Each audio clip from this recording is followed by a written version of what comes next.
trago para você o que está em primeiro livro de Samuel, capítulo 16, versículo 1. O Senhor disse a Samuel: até quando você irá se entristecer por causa de Saul? Eu o rejeitei como rei de Israel. Encha um chifre com óleo e vá a Belém. Eu o enviarei a Jessé. Escolhi um de seus filhos para ser rei. Bem, você sabe, Samuel, ele era um profeta. Mas ele era também um ser humano. E muitas vezes a gente acaba passando por alto e esquecendo disso. Os profetas eram seres humanos com todas as forças e fraquezas de qualquer outro ser humano. Seu amigo, o rei Saul, havia sido removido do trono, não oficialmente por mãos humanas, mas por Deus. Então, apesar de ele ainda estar no cargo, para Deus era como se ele não estivesse mais.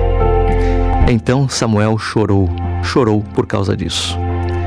Talvez por nostalgia, talvez por medo do que agora aconteceria no futuro, talvez simplesmente por tristeza por aquele a quem no passado ele tinha ungido e agora, por não ter sido zeloso para o chamado de Deus, estava perdendo o seu trono, perdendo o seu reinado. A gente não sabe ao certo. No entanto, Deus sabia o motivo da tristeza do profeta. Apesar dos desígnios divinos, e embora Deus não aceitasse mais Saul como rei, Samuel precisava se desapegar do passado e entender que as coisas mudam, que era preciso seguir em frente. O versículo diz que, uma noite, Deus falou com Samuel e lhe perguntou, em outras palavras: por que você está chorando, Samuel? Sabe, cada vez que Deus pede algo ao ser humano, cada vez que Deus faz uma pergunta, não é porque Ele não o sabe, mas sim porque Ele quer que o homem, que nós, paremos e pensemos, reflitamos. Pensar é a melhor maneira de nos entender as situações e entender as nossas reais intenções. O que Deus queria era que Samuel entendesse que a vida tem etapas.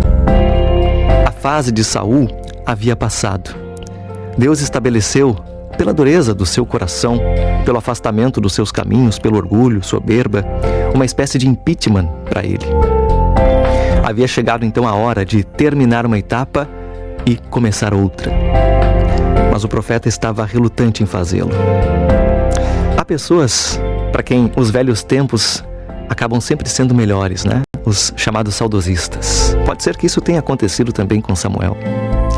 O fato é que os saudosistas, por vezes, relutam por causa de um passado melhor, relutam em mudar o presente.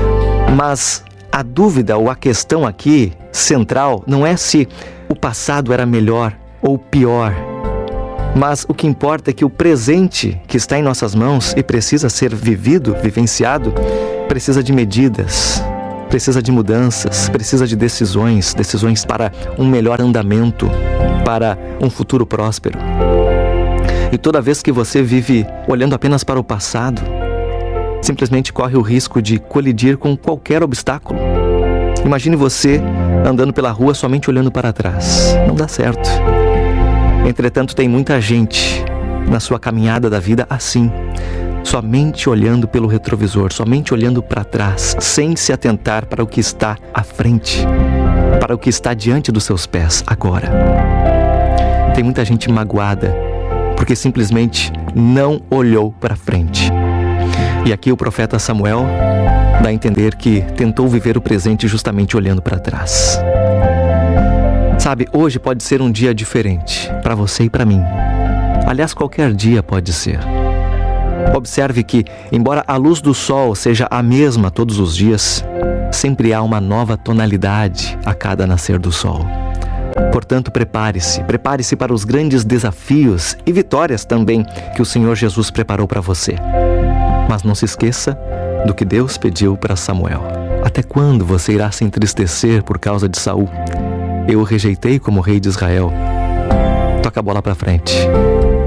Que Deus nos ajude a tomar as decisões certas hoje para termos um futuro melhor.